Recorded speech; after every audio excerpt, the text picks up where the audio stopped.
নমস্কার, story official এই চ্যানেলে আপনাদের প্রত্যেককে স্বাগত।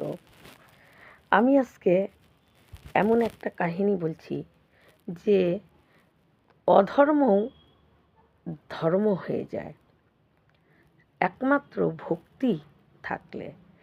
ভক্তি একমাত্র অধর্মকেও ধর্মে পরিণত করে দিতে পারে। সেটা কেমন? আজকে আমি যে কাহিনীটি বলছি সেটাই। এক বৃদ্ধা ছিল।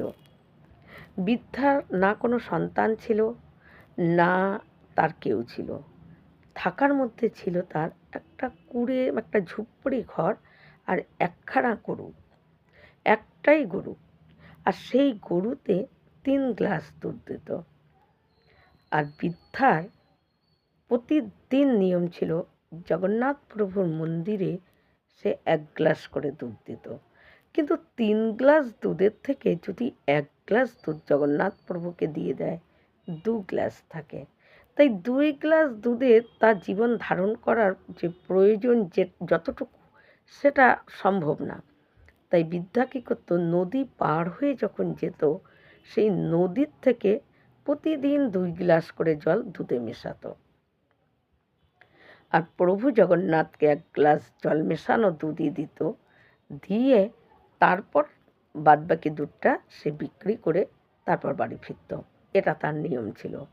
কিন্তু ঝড় বৃষ্টি তুফান যাই হোক না কেন, প্রভুকে জগন্নাথ মন্দিরে বৃদ্ধার 1 গ্লাস দুধ তিনি প্রতিদিনই দিতেন। এটা তার নিয়ম ছিল। আসলে সবার অলক্ষ্যে জল মেশালেও, জল মেশানোটা এটাও কিন্তু একটা ভালো কাজ না। কিন্তু দুধের মধ্যে যে কি করবে, তার যেহেতু পেট চলতে হবে, তাই সে জল মিশিয়ে জগন্নাথ প্রভুকে দুধ দিচ্ছে এবং তারপর বাদবাকি দুধটা সে বিক্রি করে। কিন্তু জল মেশাচ্ছে, সবার অলক্ষ্যে জল মেশালেও সেই বৃদ্ধা জানত যে প্রভু জগন্নাথ তিনি তো সবই জানেন, তাকে তো আড়াল করে কোনো কাজ করা যায় না। আসলে ভগবানকে আড়াল করে কারো পক্ষে সম্ভব না কোনো কাজ করা। আমরা অন্যের চোখ আড়াল করে একটা কাজ করে ফেলতে পারি, কিন্তু ভগবানের চোখকে আড়াল করে কোনো কাজ করা যায় না। তিনি অন্তর্যামী, তিনি প্রত্যেকের ভিতরে বিরাজমান। তাই তিনি সবই জানতে পারে। আমাদের প্রতিটা কার্য, প্রত্যেকটা কর্ম তার নখদর্পণে। তাই সবার কাছে মিথ্যা বলে আড়াল করতে পারলেও ভগবানের কাছে আড়াল করা যায় না কোনো কিছু। তাই বৃদ্ধা ভগবানকে বলতো যে প্রভু, আমি কি করব, আমার তো পেট চলে না, তাই আমি দুধ মেশানো জলই তোমাকে দিই। প্রভু জগন্নাথ তিনিও মুচকি হাসতেন বৃদ্ধার এই দেখে। কিন্তু একদিন ঘন ঘটা মেঘ করে আসছে। বৃদ্ধার খুব তাড়া লেগেছে যে এই যদি ঝড় বৃষ্টি নামে, তাহলে তো আমার মন্দিরে দুধ দেওয়া হবে না। তাই ঝড় বৃষ্টির আগেই যেমন করে হোক আমার মন্দিরে দুধটা দিতে হবে। বৃদ্ধা হাঁপিয়ে গেছে, তাড়াহুড়া করতে করতে হাঁপিয়ে হাঁপিয়ে সে দৌড়ে দৌড়ে যাচ্ছে। কিন্তু প্রতিদিন নদীর থেকে দুধের মধ্যে জল মেশায়, আর এই একই কাজ করতে করতে একটা অভ্যাস হয়ে গেছে। তাই সেদিন এই ঝড় বৃষ্টি আসবে সেই ভয়ে সে গ্লাসের দিকে না তাকিয়ে ফটাফট নদীর থেকে 2 গ্লাস জল নিয়ে দুধের মধ্যে মিশিয়ে দেয়। আর মিশিয়ে সে দৌড়ে যখন জগন্নাথ মন্দিরের উদ্দেশ্যে যাচ্ছে দুধ দেবে বলে, কিন্তু যখন জল মিশায় তখন 1 গ্লাস জলের মধ্যে যে একটা ছোট্ট পোনা মাছ, ছোট্ট একটা মাছ উঠে গেছে, বৃদ্ধা সেটা খেয়ালই করেনি। কিন্তু আবার সেই দুধ, ওই জল মেশানো মাছশুদ্ধ জল মেশানো দুধ যখন মন্দিরে দেয় এবং পূজারীকে বলে তাড়াতাড়ি পাত্র আনো, আর দেখেছো তো কেমন কালো ঘটা মেঘ করেছে, এক্ষুনি আমার দৌড়াতে হবে, যেতে হবে। পুরোহিত প্রতিদিনই বৃদ্ধার থেকে সেই দুধ নিয়ে ভগবানকে আগে নিবেদন করতো, জগন্নাথ প্রভুকে। তাই যখন নাকি পুরোহিত পাত্র আনে এবং বৃদ্ধা দুধ দেয়, পুরোহিত তখন দেখেনি। কিন্তু পুরোহিত যখন জগন্নাথকে নিবেদন করবে, সেই সময় দেখে দুধের মধ্যে একটা মাছ। পুরোহিত এতটা তার মানে খারাপ এবং দুঃখ এবং রাগ সব কিছু একসঙ্গে হয়ে যায়। এত দিন ধরে আমি জগন্নাথ প্রভুর সেবা করছি। আমি যতটা পারি আমার দ্বারাই আমি ভগবানের সেবা করি। আর এই বৃদ্ধার জন্য আজকে আমার হাত দিয়ে এত বড় অধর্ম কাজ হয়ে গেল। আমি জগন্নাথ প্রভুকে মাছ দেওয়া দুধ আমি নিবেদন করলাম। এর থেকে জঘন্য অপরাধ আর কি আছে? পুরোহিত বৃদ্ধার বাড়িতে খবর পাঠায়, লোক পাঠিয়ে দেয়, বৃদ্ধাকে সঙ্গে সঙ্গে নিয়ে আসতে বলে। বৃদ্ধা আসে। বৃদ্ধা আসার পর যখন পুরোহিতকে বলে কি হয়েছে, পুরোহিত বলে যে তোমার এত বড় অধর্ম যে জগন্নাথ প্রভুকে তুমি মাছ শুদ্ধ দুধ দিয়েছ, আর এই দুধের মধ্যে মাছ আসলো কি করে? দুধের মধ্যে মাছ আসলো কি করে? তার মানে তুমি দুধে জল মেশাও, আর জল মেশানো দুধ তুমি জগন্নাথ প্রভুকে দাও? এত বড় তোমার স্পর্ধা! কাল থেকে এই মন্দিরের চারপাশে যেন তোমার মুখ না দেখা হয়। যদি তোমার মন্দিরের চারপাশেও তোমাকে দেখা যায় তাহলে কিন্তু তোমার বড় বিপদ। রাজাকে আমি সমস্ত নালিশ করে তোমার কিন্তু মৃত্যুদণ্ড হয়ে যাবে। এত বড় তুমি অপরাধ! জগন্নাথকে জল মেশানো দুধ দাও, তাও আবার মাছ সহকারে। বৃদ্ধা মনে মনে ভাবে যে আমি তো জল মেশানো দুধ যখন জল মেশাই, আমি তো জগন্নাথ প্রভুকে বলি প্রভু আমার দুধ, গরুর দুধই হয় কম, তাই নিজের জীবন ধারণের জন্য আমার যা প্রয়োজন এর দ্বারাই আমার করতে হয়। আমি তো তোমাকে বলেই জল মিশিয়ে দুধ দিই, কিন্তু মাছ উঠেছে নদীর জলে সেটা আমি তো জানি না। তাই বৃদ্ধাকে যখন ঘাড় ধাক্কা দিয়ে তাড়িয়ে দেয় পূজারী, আর কোনো দিন মন্দিরে জগন্নাথ প্রভুর দর্শন তো দূরের কথা, আশেপাশেও আসতে পারবে না। বৃদ্ধার প্রচণ্ড দুঃখ হয় এবং বৃদ্ধা পুরোহিতের উপর, পূজারীর উপর রাগ হয় না, বৃদ্ধা নিজের উপর রাগ হয়। আর জগন্নাথ প্রভুকে তাকে সন্তান রূপে বৃদ্ধা দেখত, যে জগন্নাথ প্রভু তারই সন্তান। তাই জল মেশানো দুধ ভগবানকে, যদি ঈশ্বরকে, ভগবানকে আমরা ভগবান রূপে দেখি, তাহলে কিন্তু জল মেশানো দুধ ভগবানকে নিবেদন করা দোষ।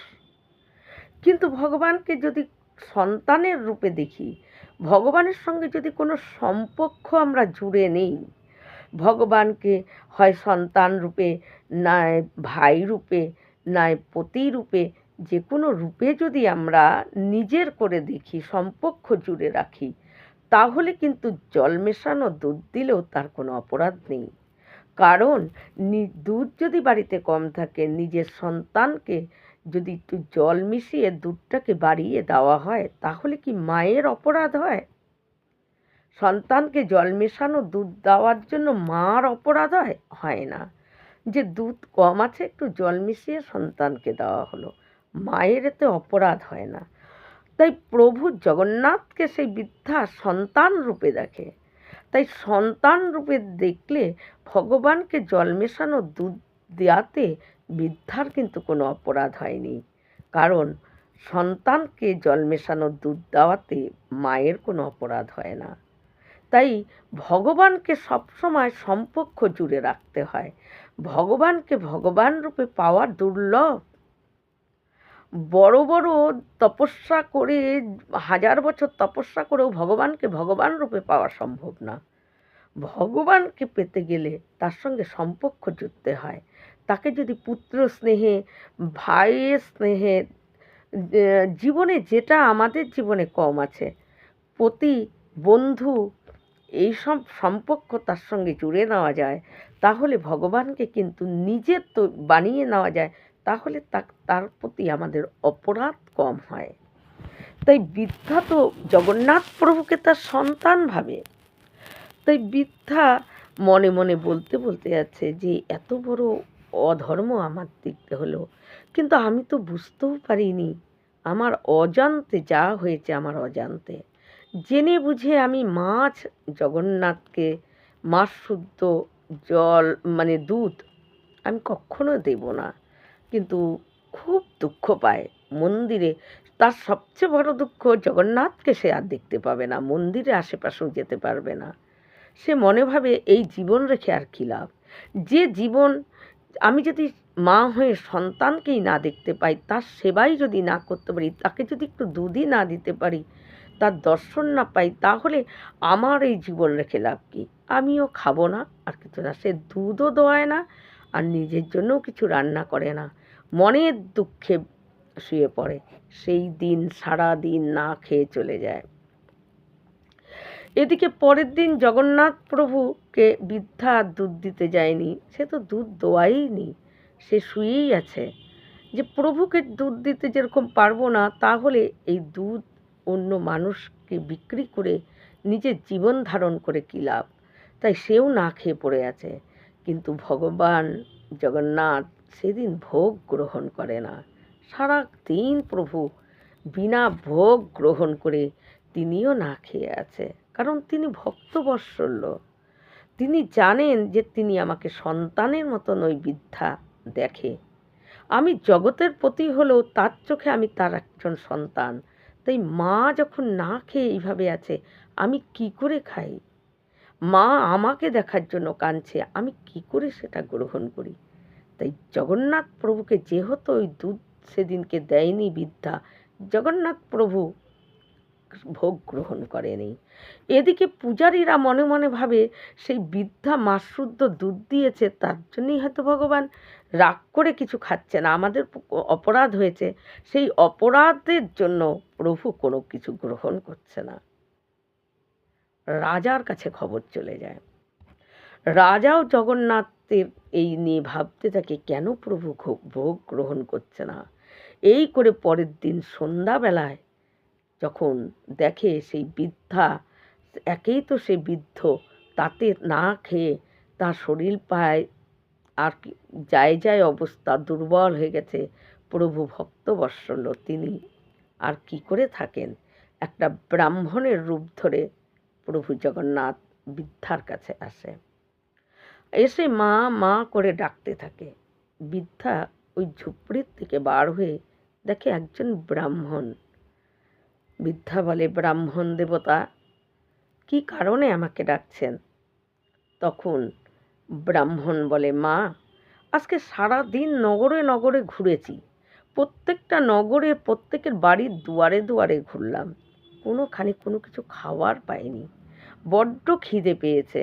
তোমার ঘরে কি কিছু খাবার আছে? তাহলে আমাকে দাও না। বৃদ্ধা তখন সব কথা ব্রাহ্মণকে বলে, হে ব্রাহ্মণ দেবতা, আজকে আমার দ্বারায়, কালকে আমার দ্বারায় একটা বড় অপরাধ হয়ে গেছে। আমি এই এত বড় একটা অধর্ম কাজ করে ফেলেছি। আমি প্রতিদিন দুধ মন্দিরে দেওয়ার সময় জল মিশাই, কিন্তু সেদিনকে আমার অজান্তেই জলের সাথে একটা মাছ উঠে গেছিল, আমি সেটা জানতাম না। এদিকে ঘন ঘটা মেঘ ছিল, আমি তাড়াতাড়ি বাড়ি ফিরবো বলে আমি তাড়াহুড়ায় দুধ দেই, কিন্তু সেই মাছটা প্রভু জগন্নাথের সেই দুধের পাত্রে মাছটাও পড়ে যায়। তাই আমার দ্বারা এত বড় একটা অপরাধ হয়ে গেছে, যদিও আমি জেনে বুঝে করিনি, কিন্তু ওই সেই দিনকের পর থেকে আমি কোনো কিছু রান্নাও করিনি, গ্রহণও করিনি।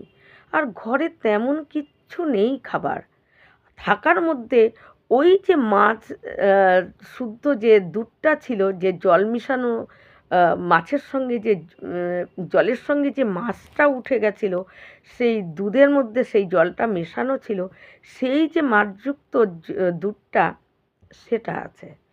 হে ব্রাহ্মণ দেবতা, আপনি যদি সেটা গ্রহণ করেন তাহলে আমি দিতে পারি। তখন ওই ব্রাহ্মণ দেবতা বলে কি, মা, আমাকে সেই দুধটাই তুমি গরম করে দাও, আমি সেটাই খাবো। বৃদ্ধা তাকে ঘরে ডাকে এবং ঘরে ডেকে বৃদ্ধা তাকে বসায়। তুমি বসো বাবা, আমি এক্ষুনি ওই দুধটা গরম করে আনি। বৃদ্ধা কী করে, সেই যে মাছযুক্ত জল দুধে মেশানো ছিল, সেই দুধটাকে বৃদ্ধা গরম করে বৃদ্ধা নিজেও কী করে, ব্রাহ্মণকে দেয়।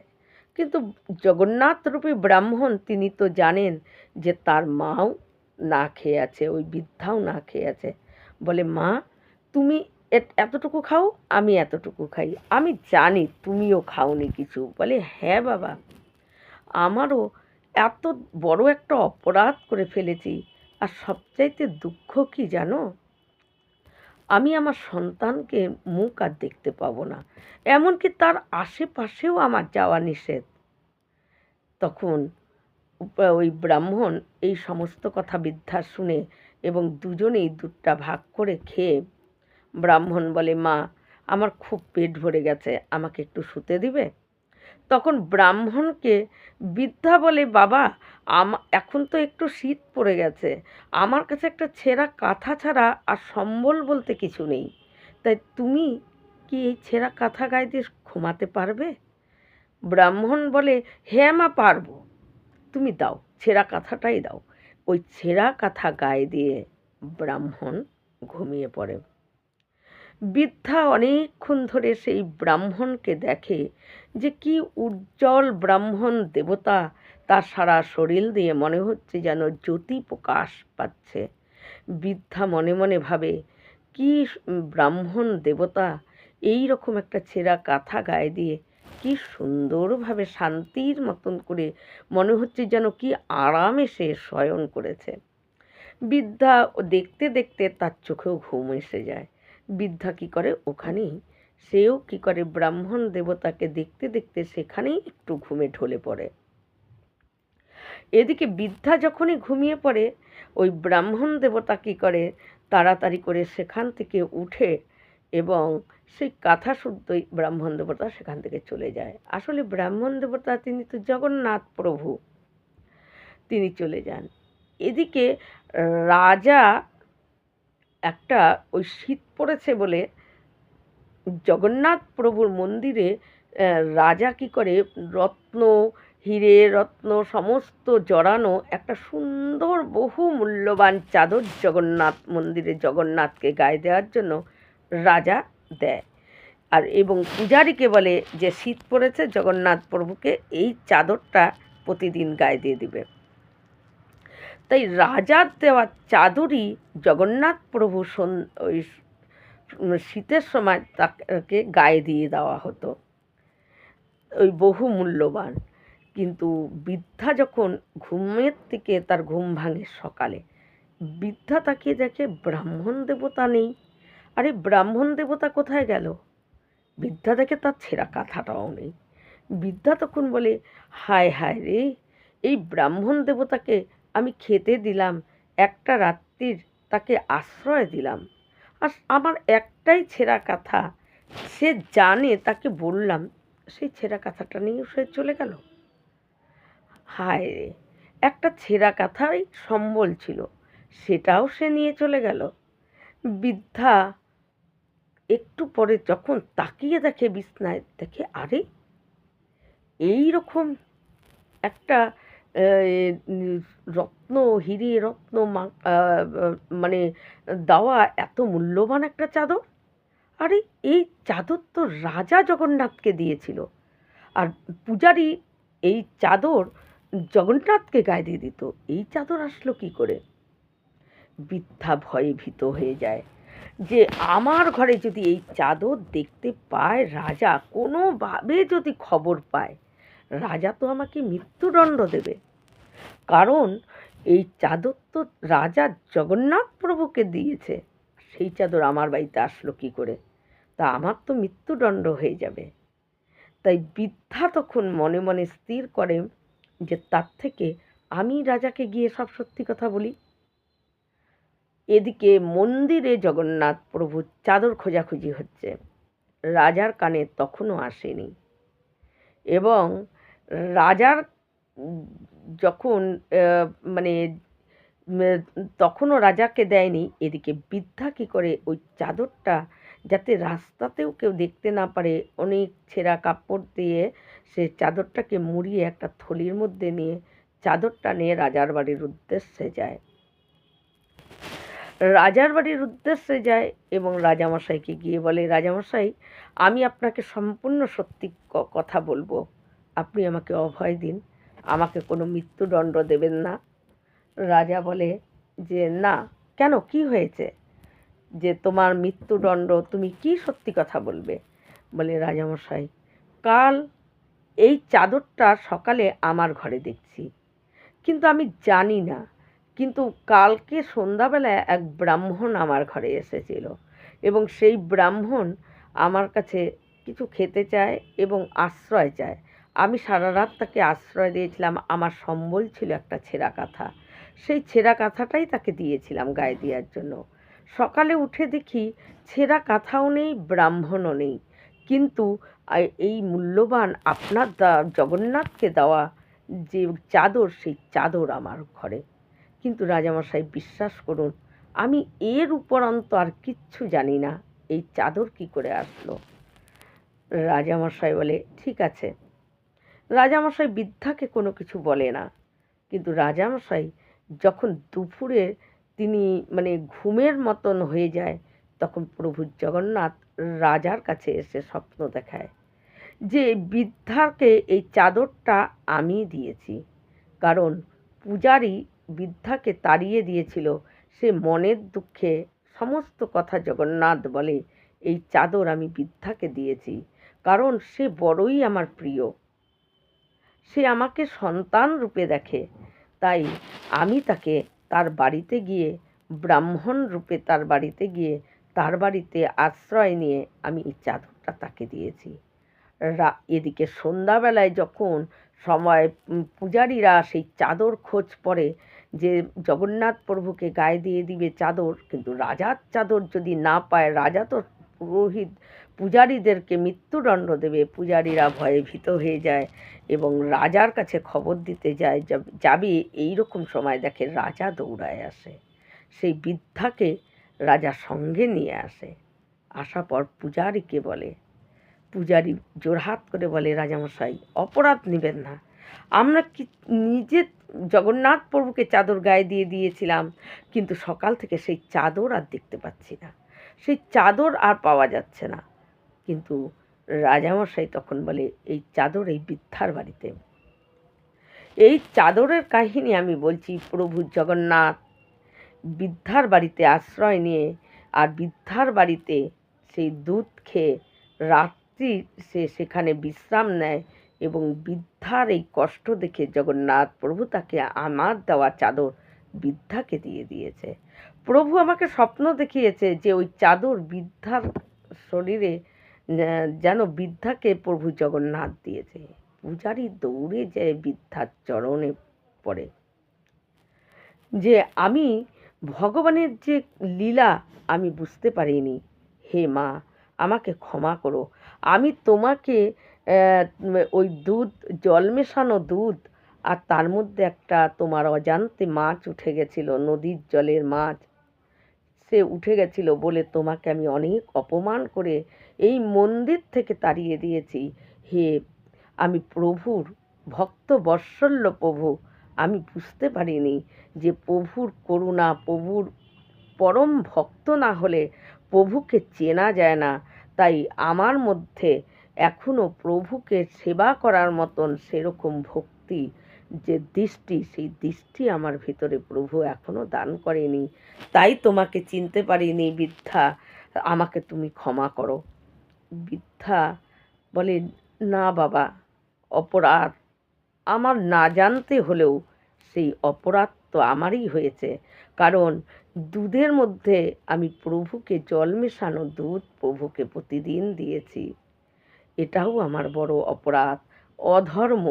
আমি অধর্ম কাজ করেও আজকে প্রভু জগন্নাথ এই বৃদ্ধার দুধের জল মেশানো এবং সেই দুধ বিক্রি করা, জলের দামে দুধের দামে জল বিক্রি করা, এটা কিন্তু অধর্ম। কিন্তু অধর্ম হলেও সেই ভক্তির জোরে অধর্মকেও ধর্মে পরিণত করা যায়, কারণ বৃদ্ধার ভক্তি, যে জল মিশানো দুধ জগন্নাথকে দিলেও জগন্নাথ সেটাই গ্রহণ করে, বৃদ্ধার তার অধর্ম হতো না, কারণ তার নিজের পেট চালানোর জন্য আর জগন্নাথ প্রভুকে এক গ্লাস দুধ দেওয়ার জন্যই তিনি জল মেশাতেন। তিনি যদি ভাবতেন যে আমি জল মেশাবো না, আর তার বদলে জগন্নাথকে দুধ দেওয়া বন্ধ করে দেই, তাহলে কিন্তু তার জল না মেশালেও কোনো রকম চলে যেত। কিন্তু সে ভাবছে যে জল মেশালেও আমি জগন্নাথকে আমি দুধ দেবই, কারণ তিনি আমার সন্তান, সন্তান রূপে দেখে। তাই ভগবানকে জল মেশানো দুধ যদি সন্তান রূপে ভগবানকে দেওয়া হয় সেটা কিন্তু অপরাধ না। কিন্তু যদি ভগবানকে ভগবান রূপে বোঝা যায়, তাকে ভগবানকে ভগবান রূপে পাওয়া এটা দুর্লভ, সম্ভবই না। আর তার মধ্যে আমাদের ভুল ত্রুটি হবেই। ভগবানকে ভগবান রূপে পূজার মতো ক্ষমতা আমাদের কারোই নেই। তাই ভগবানের সঙ্গে সম্পর্ক জুড়ে নিতে হয়। আর বৃদ্ধার ওই দুধে জল মিশানো অধর্ম হলেও তার ভক্তি বলে সেটাই ধর্মতে পরিবর্তন হয়ে যায়। কারণ জল মেশানো দুধ সে দিয়েছিল বলেই আজকে জগন্নাথ তার বাড়িতে, ওই বৃদ্ধার বাড়িতে ওই দুধ সে নিজে হাতে গ্রহণ করতে এবং বৃদ্ধাকে খাওয়ানোর জন্যও সে ছুটে চলে গেছে। তাই তো? তাই অধর্ম কাজ হলেও ভক্তির জোরে সেটাকেই ধর্মে পরিণত করা যায়। এই রকম ভিডিও পাওয়ার জন্য আমার চ্যানেলটিকে সাবস্ক্রাইব করবেন। আশা করি আপনাদের প্রত্যেকেরই ভালোই লাগবে, এবং ভালো লাগলে কমেন্টে জয় শ্রীকৃষ্ণ লিখবেন। নমস্কার।